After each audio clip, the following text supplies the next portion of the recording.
বিপিএলের টপ দুইটা টিমের ম্যাচ, টপ একটা পারফরমেন্স, দুইটা টিমের কাছ থেকে সেরা পারফরমেন্স, পয়সা উসুল একটা ম্যাচ আজকে সিলেটে আমরা দেখলাম।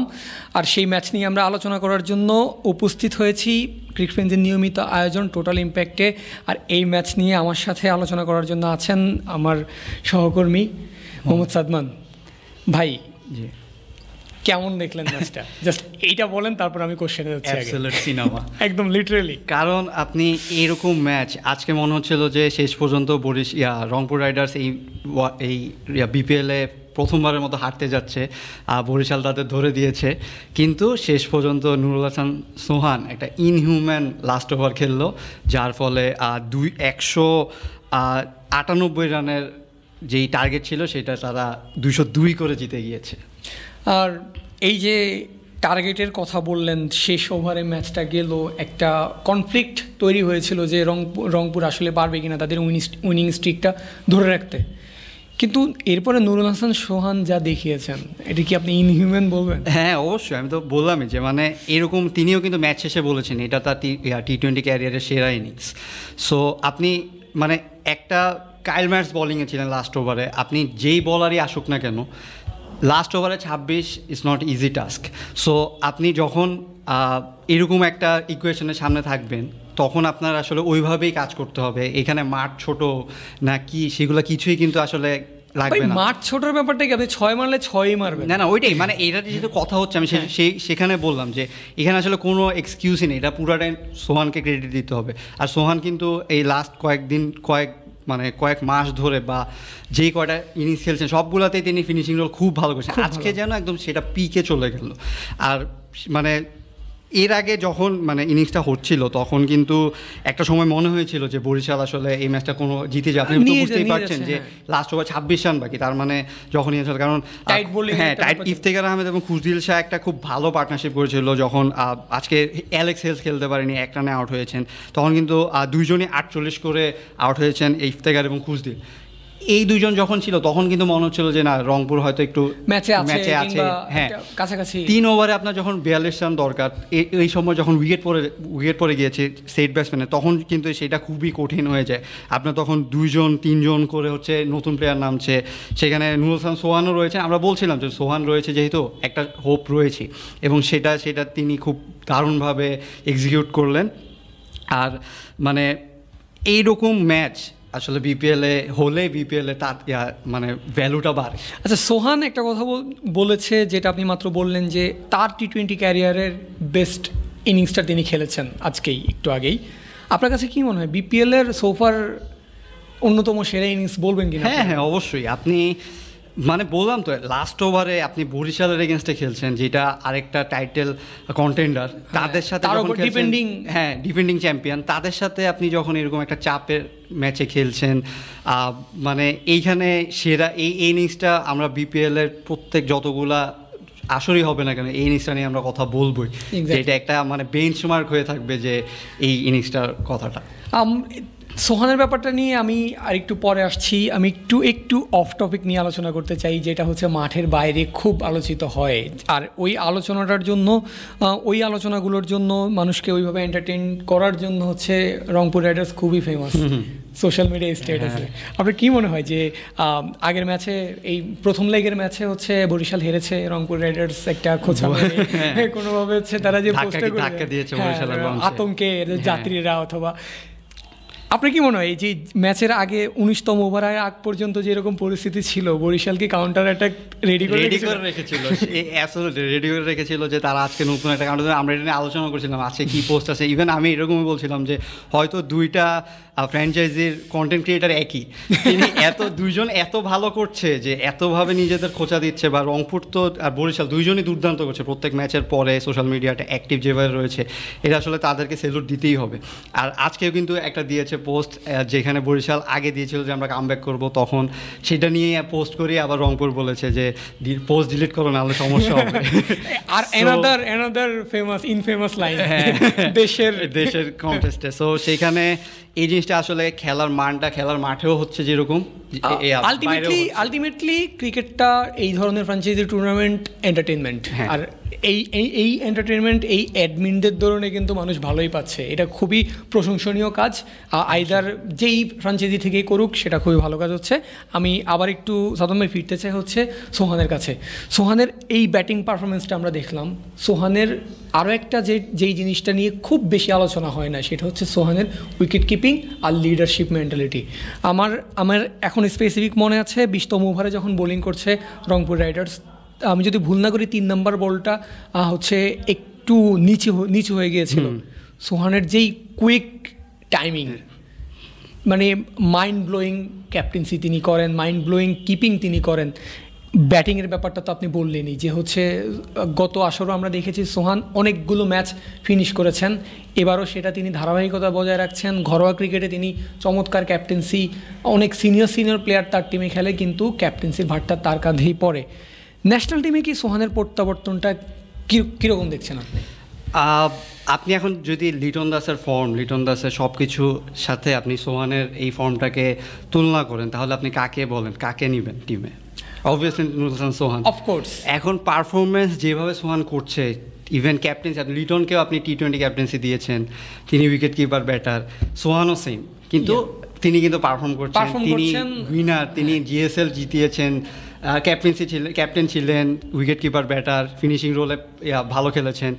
সো দুজনের ব্যাটিং রোল আলাদা, কিন্তু তামিম ইকবালের মতো একজন অভিজ্ঞ ক্যাপ্টেনকে, অভিজ্ঞ ক্রিকেটারকে তিনি এই মাইন্ড গেমে হোক, যেভাবে হোক, অথবা কবজির জোরে হোক, আজকে তো কবজির জোরেই পুরো খেলাটা গেল, হারিয়েছেন, 2 ম্যাচে হারিয়েছেন, ডিফেন্ডিং চ্যাম্পিয়ন ক্যাপ্টেনকে তিনি 2 ম্যাচে হারিয়েছেন।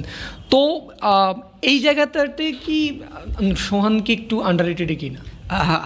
সেটার আমি বলি যে হারিয়েছেন বলেন যে সেটার হিটটা কিন্তু খেলার পরে বোঝা গেছে, হ্যাঁ একটু উত্তপ্ত বাক্য, কারণ আমরা দেখেছি যে একটা ভিডিও এসেছে যে তামিম ইকবাল রংপুরের অ্যালেক্স হেলস, বা ভিডিওতে দেখা যায়নি, শোনা গিয়েছে যে অ্যালেক্স হেলসের সাথে তার একটু বাকবিতণ্ডা হয়েছে, যেটা আসলে নাফিস ইকবাল পরে এসে ক্লিয়ার করেছে যে না, সিরিয়াস কিছু না। কিন্তু এই যে উত্তেজনাটা, এটা কিন্তু এই যে আপনি বলছিলেন যে সোহানের সাথে এই ডিফেন্ডিং চ্যাম্পিয়নকে, ক্যাপ্টেনকে 2 বার হারালো একই আসরে, সেইটার কিন্তু একটা উত্তাপ আসলে দেখা গেল এখানে পড়বে, কারণ বড় প্লেয়ারদের ইগো হার্ট হওয়ার বেশিটা ক্রিকেটে খুব বেশি। হ্যাঁ, তো এটা তামিম ইকবালের ইগো হার্ট হওয়া খুবই স্বাভাবিক। আর চমৎকার ব্যাটিং করেছে তার দল, তারপর হচ্ছে সবকিছু সাজানো, তিনিও কিন্তু ভালো খেলছেন, তিনিও কিন্তু ক্যাপ্টেন্সি মানে চমৎকার খেলছেন। তিনি কিন্তু একটু ব্যথা পেয়ে চলে গিয়েছিলেন লাস্টে, কিন্তু মুশফিকুর রহিম মনে হয় ক্যাপ্টেন্সি করেছেন লাস্টের দিকের ওভারটা, কারণ তিনি বাউন্ডারি লাইনে ক্যাচ ধরতে গিয়ে ব্যথা পেয়ে মাঠের বাইরে চলে গিয়েছিলেন। সো তিনি মাঠে থাকলে আসলে একরকম হয়, আর তিনি মাঠের বাইরে একটা ডিসিশন মেকিং, কারণ মায়ের যখন একটা বোলার যখন 6 বলে 6টা বাউন্ডারি খাবে, তখন হচ্ছে ক্যাপ্টেনের অনেক কিছুই দায়িত্ব থাকে যেটা তিনি পালন করতে পারেননি আনফরচুনেটলি। তো ইগো হার্টের চাইতে বেশি হচ্ছে তিনি মানতে না পারাটা, যে এইভাবে অতিমানবীয় ইনিংস খেলে। আর এইখানে আরেকটা কিন্তু মজার ঘটনা ঘটেছে, সেটা হচ্ছে যে অবস্ট্রাক্টিং দ্য ফিল্ড। আমি ওই ব্যাপারটাতে আসছিলাম যে হচ্ছে এখানে অ্যাকচুয়ালি 2টা জিনিস, আমি একটা বাটারফ্লাই ইফেক্ট বলবো, ওইটা আপনি একটু পরে আনসার দেবেন। আগে হচ্ছে অবস্ট্রাক্টিং দ্য ফিল্ডের ব্যাপারটা নিয়ে আমার মনে হয় দর্শকদের একটু কনফিউশন আছে, আপনি যদি ব্যাপারটা ক্লিয়ার করে দিতেন। 19তম ওভারে যখন বোলিং করছিলেন, তখন যে আন্দাজ বোলিং করছিলেন, তখন মেহেদির বলটা ব্যাটে লেগে হচ্ছে ক্যাচ উঠে যায়। তো নন স্ট্রাইক থেকে নুরুল হাসান সোহান দৌড়ে আসছিলেন, এবং ক্যাচটা ধরার সময় তার সাথে ধাক্কা লাগে, এবং সেই ক্যাচটা তিনি ধরতে পারে না। হ্যাঁ, শরীরে ধাক্কা লাগে, তিনি ধরতে পারে না। সেখানে কিন্তু শেখ মেহেদি আসলে কিছুই ছিল না, তার কোনো কন্ট্যাক্টই ছিল না, তিনি তার উপরে রান হচ্ছে নুরুল হাসান সোহান। এখন যখন আম্পায়াররা কথা বলে করেন, যখন আপিল করা হয় যে এটা অবস্ট্রাকশন ফিল্ড হয়েছে, তখন কিন্তু আউট হয়েছেন মেহেদি হাসান। এইখানে অনেকের মানে কোশ্চেন এসেছে যে উনি তো আসলে সোহান, কিন্তু আউট হয়েছেন কেন মেহেদি হাসান? এখন এমসিসির নিয়ম অনুযায়ী, ল অনুযায়ী 37.3 ধারায় রয়েছে যে যদি আপনি ক্যাচের ক্ষেত্রে নো বল যদি না হয়, তখন যদি ক্যাচ ওঠে এবং ফিল্ড হয়, তখন স্ট্রাইকে যিনি থাকবেন তিনিই আউট হবেন। সেটা তিনি অবস্ট্রাকশন ফিল্ড করুক বা নন স্ট্রাইকে যেই থাকে তিনিই করুক না কেন, কারণ মানে নিয়ম এটাই যে আপনি স্ট্রাইকে যিনি থাকবেন, তিনি যদি এরকম ক্যাচ হওয়ার সময় ফিল্ড হয়, তাহলে তিনি আউট হয়ে যাবেন। এই আউটটা যদি আসলে নুরুল হাসান সোহান হতো, তখন কিন্তু আসলে এই জিনিসটা আমরা দেখতে পারতাম না। আমি দর্শকদের উদ্দেশ্যে এক লাইনে ব্যাপারটা আবারও একটু ক্লিয়ার করে দিই। সাদমান ভাই যেটা বলছিলেন, আমি সেটা একটু শর্টে বলে দিই যে অবস্ট্রাক্টিং দ্য ফিল্ডে যেহেতু নুরুল হাসান সোহান হচ্ছে বাধা দিয়েছেন, সেই হিসাবে অবস্ট্রাক্টিং ফিল্ডারকে তিনি তার বাধাটা দিয়েছেন ফিল্ডার, তার জন্য ক্যাচ নিতে পারেননি, কিন্তু তারপরেও শেখ মেহেদী কেন আউট হলো? কারণ এমসিসির নিয়মে এটাই আছে যে যেহেতু ক্যাচ আউট, এটা যেই প্লেয়ার ক্যাচ আউট হওয়ার কথা, যেই প্লেয়ারের ব্যাট থেকে বলটা এসেছে সেই প্লেয়ারই আউট হবেন। কারণ ক্যাচটা ধরলে এখানে যদি ফিল্ডার ক্যাচ ধরতে পারতেন তাহলে নুরুল হাসান সোহান না শেখ মেহেদী আউট হতেন, সেই নিয়ম অনুযায়ী শেখ মেহেদী আউট হয়েছেন। তারপর ভাই যেটা বলছিলেন যে যদি সোহান আউট হতো, কারণ ক্যাচ ছাড়া অন্য হিসাব হইলে কিন্তু এটা দেখা যেত। আমরা এর আগে অবস্ট্রাক্টিং আউট আমরা দেখেছিলাম টেস্টে, মুশফিকুর রহিম বল তিনি হাত ইয়া করছেন, এগুলো তো ডিরেক্ট মানে এখানে তো আসলে অন্য নন স্ট্রাইকার আসারই কথা না। সো এইটা একটা কনফিউশন ছিল যে, আর এটা এরকম কিন্তু অনেক ক্ষেত্রেই হয়। আপনার নিশ্চয়ই মনে আছে যে ওয়ার্ল্ড কাপ ফাইনালের সময়ও যে মাঠে বেন স্টোকসের ব্যাটে লেগে 4 হয়ে গেল, যেটা নিউজিল্যান্ডের দুঃখ, হ্যাঁ সেটা কিন্তু মানে নিয়ম অনুযায়ী তার নন স্ট্রাইকে থাকার কথা ছিল। সো এরকম ট্রান্স মোমেন্টে অনেক ভুল ডিসিশন হয়ে থাকে। এখানে আম্পায়ার আসলে ঠিক ডিসিশনই দিয়েছেন, তারা সময় নিয়েছেন, তারা যখন আপিলটা করা হয়েছে তখন তারা আলোচনা করেই মেয়েদেরকে আউট করেছেন। এটা নিয়ে প্রথমে কিন্তু ডাগ আউটে অনেক কথা হচ্ছিল যে কেন, কিন্তু যখন আপনারা নিয়মটা দেখলেন বা তারা যখন দেখছে তখন কিন্তু বুঝেছে না আসলে অ্যাটলিস্ট একটা ভালো ডিসিশন এসেছে আম্পায়ারদের পক্ষ থেকে, তারা প্রশংসার দাবিদার। এবার আমি একটু বাটারফ্লাই ইফেক্ট আরেকটা নিয়ে আলোচনা করতে চাই, তাও সোহান কেন্দ্রিক। সেটা হচ্ছে সোহান একটা রান আউট হতে পারতেন একদম শেষের দিকে, তিনি সেটা মিস করেছেন। শান্ত কিন্তু আজকে একটা স্ট্যাম্পিংও করেছেন, তখন কিন্তু আমরা বলছিলাম চমৎকার স্ট্যান্ডিং করেছেন, তখন আমরা বলছি যে না তখন একটা মিম দেখলাম আমি যে লিটনকে সাবধান করে দিচ্ছেন যে তার কম্পিটিশন চলে এসেছে। তারপর শান্ত আজকে রানও ফিরেছেন, হ্যাঁ রানও ফিরেছেন তিনি, কিন্তু আজকে মোটামুটি ফার্স্টে 40 রান করেছেন 30 বল থেকে।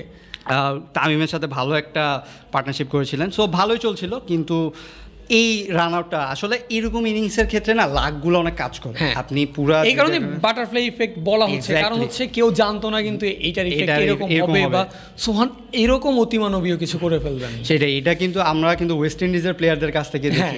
এই কাইল মায়ার্স, হ্যাঁ সেটাই, কাইল মায়ার্স কিন্তু ওয়েস্ট ইন্ডিজের প্লেয়ার, তিনি 210 রানের একটা ইনিংস কিন্তু বাংলাদেশেই করেছেন, তার এগেইনস্টে তিনি এখনো পরে বেড়ান।